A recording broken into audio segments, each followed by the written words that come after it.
තමත් ආදරෙන් ඔයාලා මගේ YouTube channel එකට පිළිගන්නවා. ඉතින් අද මම ඔයාලට කියන්න යන්නේ SONY Xperia 5 Mark II කියන ෆෝන් එකේ review එකක්. මම මේ ෆෝන් එක සති දෙකක් විතර දැන් පාවිච්චි කරන්න පටන් අරගෙන ඒකේ හොඳ සහ නරක ඔයාලට කියන්න තමයි මේ වීඩියෝ එකේ මම බලාපොරොත්තු වෙන්නේ. මේ ෆෝන් එක දැනට ලංකාවේ රුපියල් 50000 ඉඳන් 75000 වගේ මිල ගණන් අතර යනවා. ඒ ෆෝන් එකේ conditions සහ දෙන warranty එක සහ ෆෝන් එක දෙන එකත් එක දෙන accessories එක. ඉතින් ඔයාලා හොඳ shop එකකින් වගකීමක් සහිතව මේ ෆෝන් එක මිලදී ගන්න කටයුතු කරන්න. ඉතින් මේ ෆෝන් එක ගත්තම ඇත්තට මේක ගොඩක් ජනප්‍රිය වෙලා තියෙන්නේ ඒ යන මිලට ගන්න පුළුවන් හොඳම ෆෝන් එකක් විදිහට. මොකද රුපියල් 50000 විතර දැනට යන්නේ ලංකාවේ ගොඩක්ම බජට් ෆෝන්ස්. ඉතින් ඒ මිලකට මේ වගේ ෆ්ලැග්ෂිප් ලෙවල් ෆෝන් එකක් ගන්න පුළුවන් කියන ගොඩක් වටිනවා. මේ ෆෝන් එක ගොඩක්ම ජනප්‍රිය වෙන්න හේතුව අනිත් හේතුව තමයි මේකේ තියෙන කැමරා එක. මේක මැනුවල් කන්ට්‍රෝල් කරන්න පුළුවන් කැමරා එකක් දීලා තියෙනවා. ඉතින් ඒක ගැන ගොඩක් කියන්න ඕනේ. මොකද මේක ෆෝන් එක සාමාන්‍ය ෆොටෝ ගන්න කෙනෙක්ට රෙකමන්ඩ් කරන්න බෑ. නමුත් ඇඩ්වාන්ස් ෆීචර්ස් යූස් කරලා මැනුවල් කැමරා ඇප් එක වීඩියෝ ඇප් එක යූස් කරන්න දන්න කෙනෙක්ට මේ ෆෝන් එක ගොඩක්ම වටිනවා. ඉතින් ඒ වගේම තමයි මේකේ බිල්ඩ් ක්වොලිටි එක හොඳ ගොරිල්ලා ග්ලාස් කවර් ප්‍රොටෙක්ෂන් එකත් එක්ක හොඳ ප්‍රීමියම් ක්වොලිටි ෆිනිෂිං එක තමයි මේ ෆෝන් එකේ එන්නේ. ඒ වගේම හෙඩ්සෙට් ජැක් එක තියෙනවා ගොඩක් අයට ගොඩක් වටිනවා. ඒ වගේම ඩිස්ප්ලේ එක HDR සපෝට් කරන හොඳ ක්වොලිටි ඩිස්ප්ලේ එකක් තියෙනවා. හැබැයි මේකේ පොඩි අඩුපාඩුවක් තියෙනවා. මේ Sony ෆෝන්ස් වලම තියෙන ප්‍රශ්නයක්. ගොඩක්ම බ්‍රයිට් කලර් එකක් නැහැ. මොකද ගොඩක් ඉරේලිය තියෙන තැන්වලදී මේකේ ඩිස්ප්ලේ එක සමහර වෙලාවට පොඩ්ඩක් පේන ගතිය අඩු බවක් මට දැනුණා. ඊට අමතරව මේකේ ගත්තම තව ෆීචර්ස් විදිහට ගත්තම මේක HDR සපෝට් කරනවා. ඊළඟට හොඳ Dolby sound system එකක් තියෙනවා.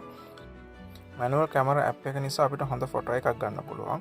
අපිට අවශ්‍ය විදිහට මේ scene එකේ අනුව අපිට color balance කරලා shutter speed control කරලා හොඳ ෆොටෝ එකක් අපිට ගන්න පුළුවන්. ඒක තමයි මේ ෆෝන් එකේ තියෙන විශේෂත්වය. සාර මේක ජනප්‍රිය වෙන්න හේතුව. මේකේ ෆීචර්ස් ගත්තම Android 12 වෙනකන් අප්ඩේට් කරන්න පුළුවන්. ඒ වගේ මේකේ version දෙකක් කියනවා, Japanese and international version එක. Japanese එකේ ගොඩක්ම Japanese apps තියෙනවා. ඒවා අයින් කරන්න ඕන නම් ෆෝන් එක root කරලා අයින් කරන්න ඕනි.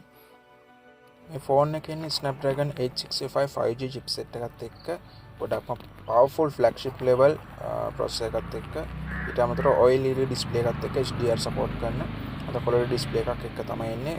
මේ ෆෝන් එක ලංකාවේ දැනට තියෙන version එකේ 8GB RAM 128GB තමයි මම ගොඩක්ම දැක්කේ. මේ මම යූස් කරන එකත් එහෙමයි. ඉතින් ඇත්තටම හොඳ රිසල්ට් එකක් ගන්න පුළුවන් මේ ෆෝන් එක හොඳට යූස් කරලා. ඒ වගේම වැදගත්ම දේ තමයි මේකේ camera to API enable කරලා තියෙන්නේ. ඒ කියන්නේ අපිට Google camera port කරපු camera app එකක් install කරන්න පුළුවන්. මමත් ඒක install කරලා තියෙනවා. එතකොට pixel quality photo එකක් ගන්න පුළුවන්. default camera app එකට අමතරව manual camera app එක use කරනකොට ඒ features ගැන දැනුවත්ව ඒක භාවිතා කරන්න. මොකද ඒ features හරියට පාවිච්චි කිරීම තුළින් තමයි හොඳ creative high quality photo එකක් ඔයාලට ගන්න පුළුවන්. එහෙම නැතුව නිකම්ම ගන්න try කරොත් ගොඩක් වෙලාවට quality එක අඩු, color balancing නැති photo එකක් තමයි එන්නේ. මේ Sony සමාගමෙන් tutorial වගේක් නිකුත් කරලා තියෙන මේ phone model එකටම කොහොමද අපි quality photo එකක් ගන්නෙ, කොහොමද quality video එකක් record කරන්න කියලා ඒ tutorial follow කරන්න. ඊට අමතරව තව වෙනත් tutorials තියෙන ඒවා follow කරන්න කොහොමද manual options අපි use කරන්නේ හරි photo එකක් ගන්න කියලා. දැන් මේ ඔයාලට පේන්නේ මම මේ වීඩියෝ එකට sample ගත්ත photo එකක්. ලොකුවට මම adjustment කරන්න ගියේ නැහැ. ඒ photo වල බලන්න natural colors හැම වෙලාවෙම ඇවිල්ලා තියෙනවා. මේ ෆෝන් එකේ මම දැක්ක දෙයක් තමයි හොඳට එළිය තියෙන තැනක හොඳ natural color එකක් ගන්න පුළුවන්. raw file එකක් විදිහට save කරාම image එක megabyte 25කට වගේ තමයි capacity එක එන්නේ. ඒක හොඳ photo editing software එකකින් use කරලා අපිට හොඳට edit කරලා හදා ගන්න පුළුවන්. ඊට අමතරව JPG එකක් නම් megabyte 2ක් 3ක් 4ක් වගේ තමයි යන්නේ හොඳටම quality එක. දැන් මේ ඔයාලා බලන්න මම manual control use කරලා කොහොමද photo එකක් ගත්තේ කියලා. මම photo එක ගන්න විදිය සහ ඒකේ output එක කොහොමද ඇවිල්ලා තියෙන්නේ කියලා ඔයාලට ඉස්සරහදී බලා ගන්න පුළුවන්. ඉතින් මම ඇත්තටම කියනවා මේකේ ෆීචර්ස් ගොඩක් තියෙනවා මේ කැමරා ඇප් එකේ. ඒක හරියට යූස් කරන හොඳ ක්‍රියේටිව් ෆොටෝ එකක් ගන්න පුළුවන්. ඒ වගේම ලයිට් කන්ඩිෂන් වල හොඳට සැලකිලිමත් වෙන්න.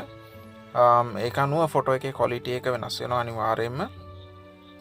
ඊට අමතරව ෆොටෝග්‍රෆි දන්න ඇති කෙනෙක් නම් ෆොටෝග්‍රෆී ටියුටෝරියල් ෆලෝ කරන්න සෝනි සමාගමෙන් තියෙන ටියුටෝරියල් හරි වෙන කාගේ හරි. ඒතර ඒකිනුත් ඔයාලට යම්කිසි අදහසක් ගන්න පුළුවන්.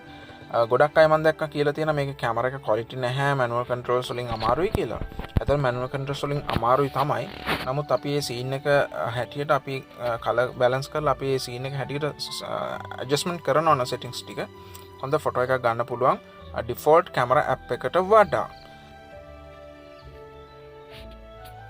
හරි මේ ෆෝන් එක ගැන කියනවා නම් ඇත්තටම ගෙවන මුදලට හොඳ වටිනාකමක් තියෙන ෆෝන් එකක් හොඳ ෆ්ලැග්ෂිප් ෆෝන් එකක් ප්‍රීමියම් ක්වොලිටි එකක් එක තියෙන හොඳ ෆෝන් එකක් කියලා හඳුන්වන්න පුළුවන්. හොඳ කැමරා එකක් හොඳ RAM එකක් ස්ටෝරේජ් එකක් ඩිස්ප්ලේ එකක් වගේ හැම ෆීචර් එකක්ම තියෙනවා.